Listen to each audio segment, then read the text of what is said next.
Do you ever have a moment when you think, where is my life gone? And I don't mean that necessarily in a depressing way, just when you wake up in the morning and you look back and you suddenly think, when was the last time I actually thought about the passing of the days? Because I remember being back at school and life seemed to be endless. Summer holidays seemed to go on forever. And yet now life seems to happen faster as I'm getting older.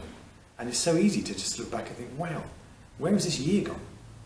And I think very often it's because of the way that our brains operate. You know, I work on the basis that we're in trance most of the day.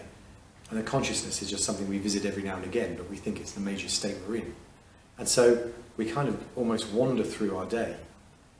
And we can live accidentally, that we continue to do what we've always done. We get into the habit and the routine of our normal life. And when you look around at most people, they're all pretty much running down a particular road that doesn't change much, that seems to be going in the same direction. And it's not necessarily an unpleasant road, but it is habituation. And there might be so much more that they would like to be doing, and something that they dream of doing, but never actually get the focus to do. How many of us have the experience when we're on holiday of kind of coming awake and having ideas of, well, why don't I do this with my life? Why couldn't we be doing this instead? And you come back from holidays all full of ideas and plans, and then you slip back into the rut, the familiarity. And it's just the way that your brain works. Your brain likes certainty. And so even if the certain is boring, it prefers that to the uncertainty of dangerous new choices. Well, choices that it might consider dangerous just because they're uncertain. So in a way we have to recognise, I think anyway, that we have to recognise that our brain is doing a certain thing. It's trying to keep us safe. It isn't concerned with our happiness unless our happiness keeps us safer. So it wants us to plod along doing predictable things that it can foresee will end up with a safe result, which is you falling asleep alive at the end of the day. It's pretty limited in that. Whereas we have evolved to this point where we're taking ourselves seriously and we think there has to be a point to life, and happiness is one of those points.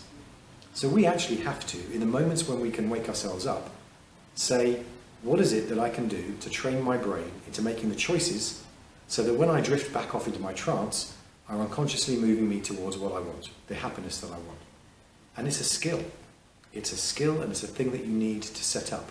Because what I've come to realise recently from reading some really interesting books, including one called The Slight Edge, is that living an unsuccessful life, living an unhappy life, is really a series of habits. It's a number of things that you do repeatedly that aren't working, but you continue to string together. And success is exactly the same thing. Happiness is exactly the same thing. Happiness is a series of habits that you get into, that you continue to do repetitively and consistently in the pursuit of a goal that fits you. And the trick is how to turn those things into habits that are productive. And if you did an audit, if you just sat down with a piece of paper and thought, what are the things that I do habitually? Every single day or on a regular basis. Things like I cheat between meals. I eat more cake than I should. I don't exercise as much. I have the habit of not exercising enough. I have the habit of watching too much TV. I have the habit of not reading a book, but of doing something else that isn't really very productive. And then you sat down and thought, what are the habits that I could do instead? If I could swap that habit for this positive one.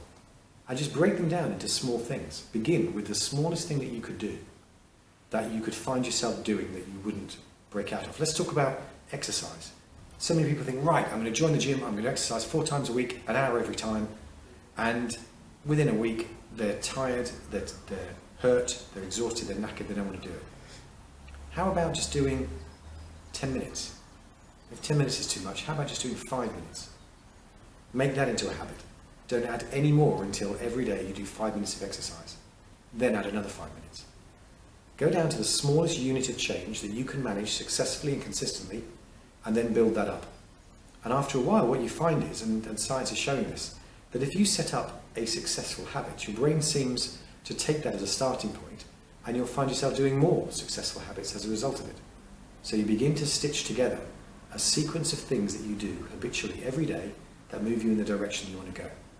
And that's what I mean about living deliberately.